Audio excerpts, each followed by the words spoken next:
What's going on, everybody? Welcome back to Sensei Crack Vegas, the channel where we break down the best games to make easy money, find the best value, and cash these tickets. Yesterday, we went 5-2. Yamamoto strikeouts cashed. The first five under 4.5 in the Dodgers game cashed. The Dodgers' first five money line cashed. The Nats' first five money line cashed. The Rays' first five under 4.5 did not. They finished exactly with five. And the Tigers' first five did not cash. KC actually got hurt, so they put Drew Anderson in. So as soon as Drew Anderson came in, the rest was cooked. Chef Boyardee cooked. So that's out of our control. But if you're new here, make sure you hit the subscribe button, turn on the notifications. Don't miss out on any of the daily MLB betting breakdowns, best bets, home runs, all the pitching matchups and all that. This is the lab where we break down the numbers, pitching, bullpen, matchups. You know, we find where the value's at. Wherever you're betting, whether you're betting money lines, totals, strikeouts, home runs, the goal's simple. Just make smarter plays. Before we get into this net matchup, make sure you join the Discord. The link's in the description. That's where I'll be posting all my extra plays, updates, any last-minute things. Let's get into today's top five matchups. My favorite bets on the board. Let's lock in. I'm your Sensei. Let's crack Vegas. Let's get into the first most intriguing matchup to me on Monday's slate. The Tampa Bay Rays taking on the Toronto Blue Jays. We got Nick Martinez on the mound for the Tampa Bay Rays and Dylan Cease getting the ball for Toronto. On paper, this is easily like the best pitching duel of the day, like by far. Nick Martinez comes into the game with an 8-2 record, 2.65 ERA. He's not a strikeout pitcher, but he has 62 strikeouts on the season. But what makes him effective is his command. He attacks the strike zone, limit walks, changes speeds very well. He forces pitchers to, put the ball in play. He's the type of veteran that could keep the offensive frustrated for like 6-7 innings. So, he is the man for the job. On the other side, Dylan Cease, he's the guy that's been most dominant with the strikeouts. I mean, he's 6-4 with a 2.56 ERA. He has 148 strikeouts. This man is lights out. You're not touching him. Goodbye. Sit down. Like, what? His fastball is so elite. His velocity, his slider is one of the most nastiest pitches in the league. Get out of here. What are you doing? Nada. Go sit down. You feel me? Like, there's the biggest difference between them two. Like, Martinez is like a contact manager. He relies on location, movement, keeping hitters off balance. And Cease just swing and miss. He's an ace. That's it. You feel me? So my best bet for this first game is Blue Jays first five on the money line. I think Dylan Cease can really lock in and shut this offense down. So that would be my best bet. If not, I would also take the under because Nick Martinez could also hold down the fort. And it's just going to be a very low scoring game.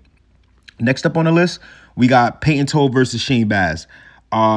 This matchup is something else. I'm not going to lie to you.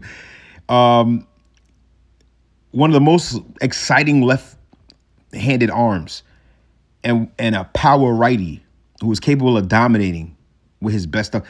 Payton Tolle is a 6'6" left-handed power fastball that jumps on hitters.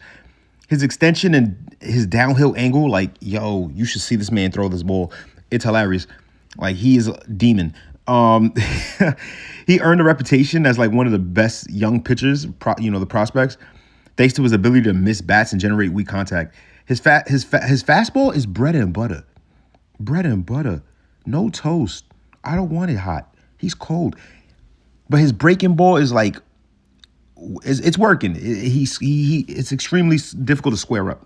On the other side, Shane Baz, he has electric stuff. He throws upper 90s. He has a devastating slider.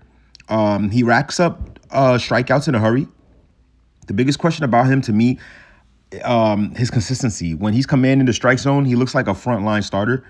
But if he falls behind, it's quiet. Quiet. So, obviously, I'm giving Payton Tolle the advantage here, being the left-hander. If it was me, best bet, first five under, I'm not going to lie, but Red Sox money line. They are hot. I think they won like 12 or 13. Now, with Payton Tolle on the mound, come on. That's like a guaranteed win. That's a scheduled win to me. I'm not gonna lie to you. I'm definitely gonna take the money line in Boston. They're breaking records right now, and they're gonna keep it hot and they're gonna keep it going. Now let's get into the next one. One of the best matchups on the slate. We got Christian Sánchez versus Emmet Sheehan. Let's start with Sheehan.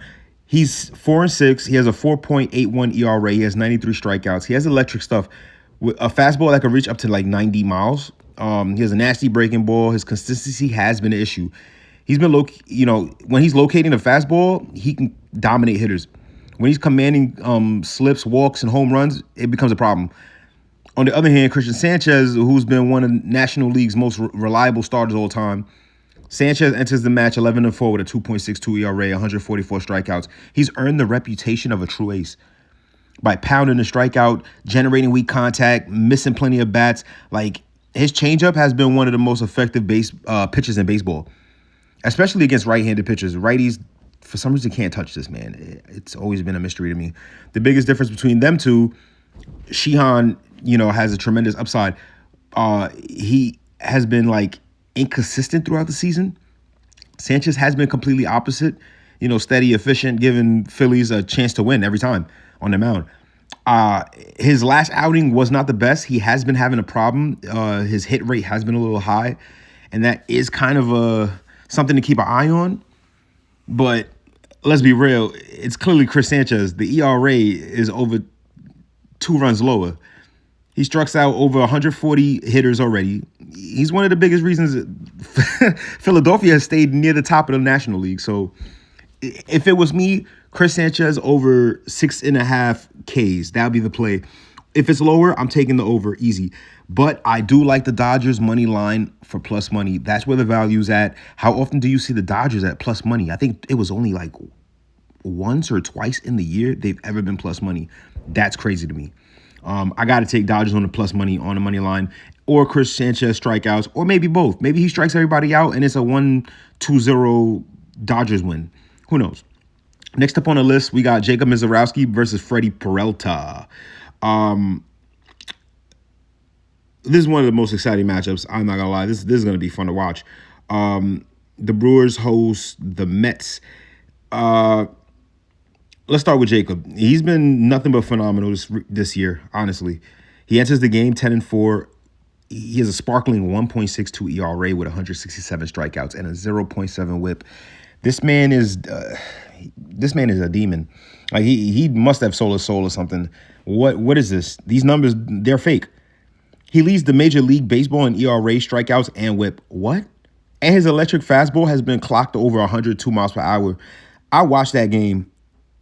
I blinked and the ball was in the palm, in the glove of the catcher already. Like, what are we doing here? Paired with a devastating slider, it's easy to see why he was the, Cy Young frontrunner. Like, it was easy to see this. On the other side, you got Freddy Peralta.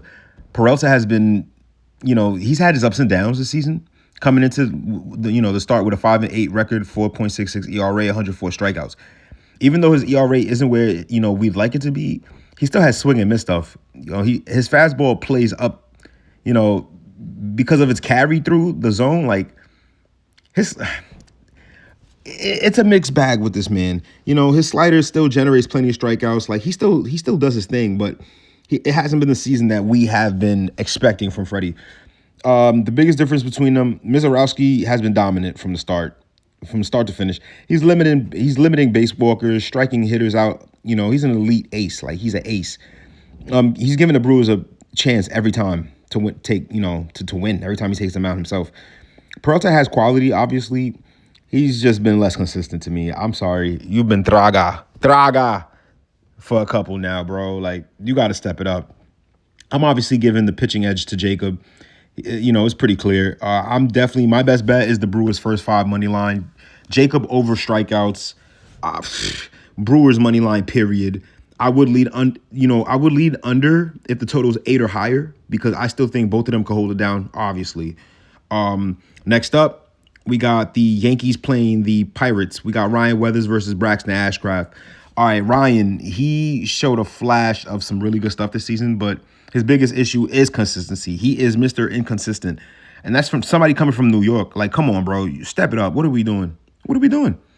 He got a solid fastball mixed in with a slider and a changeup, and he keeps the ball in the yard, but He could put quality starts together. The problem is, the long ball has hurt him a lot, like a lot.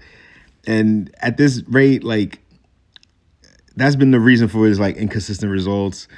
On the other hand, Ashcraft, who has been one of the biggest, the Pirates' biggest surprises this year, he enters the game 9-3 with a 3.49 ERA. He's won 5 straight team starts and has done a great job attacking the strike zone, limiting damage, giving Pittsburgh a good chance to win. When he's on the mound, he's giving them a great chance.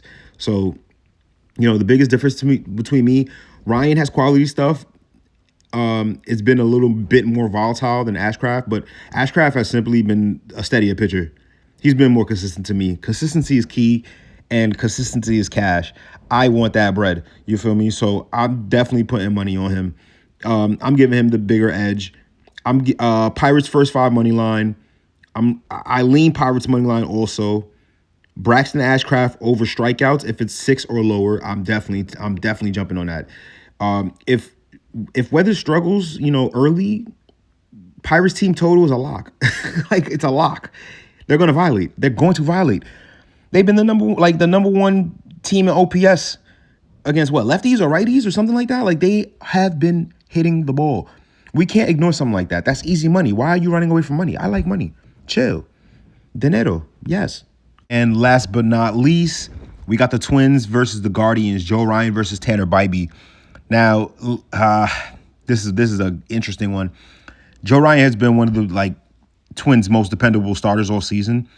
He attacks hitters with explosive four-seam fastball at the top of the strike zone. He mixes in with like a little sharp splitter, sweeper. He's consistent with strikeouts and he limits walks. When he's ahead of the count, he's extremely difficult to square up anyway. Tanner Bibee, he's been quietly, one of Cleveland's most reliable arms. He doesn't overpower hitters with elite velocity, but he commands all of his pitches, change speeds well. The consistency keeps his team in the game. His fastball, slider, and changeup combination allows him to generate weak contact while still piling up strikeouts, when he needs them. The biggest difference between them two, Joe Ryan has a higher strikeout ceiling and can completely take over a game. When his fastball is working, he's electric. He's dominant. Bibee, he's more of a pitcher who relies on, sequencing and demand, keeping hitters off balance and working efficiently through the lineup. We don't got time for that here. Twins first 5. That's all I'm gonna say. Joe Ryan over strikeouts. If it's 7 or lower, I'm giving him. I'm definitely doing that. If the total's at 8 or lower, no, I'm sorry, it's 8 or higher, I'm leaning towards the under. Because I still think they could both get it done. I don't think it's gonna be a high scoring game at all. So that being said, I appreciate you guys watching. Try to make it quick. Try to make it simple. Give you the picks. Put them in. Make your money. Thank me later. Gangster. I'm out.